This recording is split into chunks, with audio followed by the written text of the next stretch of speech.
ಶಾಸಕರು ಹಾಗೂ ಉಸ್ತುವಾರಿ ಸಚಿವರು ಕೂಡ ಫ್ಲೈಟ್ ಅಲ್ಲೇ ಇದ್ರು. ಕಾಂಗ್ರೆಸ್ ಸುಮಾರು ಜನ ಸಿಕ್ಕಿದ್ರು. ಆದ್ರೆ ಉಸ್ತುವಾರಿ ಸಚಿವರು ಕ್ಷೇತ್ರಕ್ಕೆ ಬರಲ್ಲ ಅಂದ್ರು.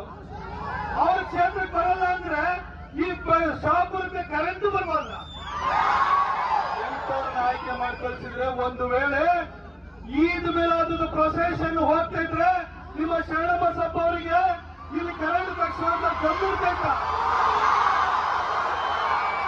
ಶರಣಬಸಪ್ಪ ಅವರೇ, ನಾನು 20 ಸಾವಿರ ಓಟಿಗೆ ಇಷ್ಟು ತಲೆಬಾಗ್ತಿರಲ್ಲ, ಇಷ್ಟು ಹೇಡಿಗಳಾಗಿರಲ್ಲ.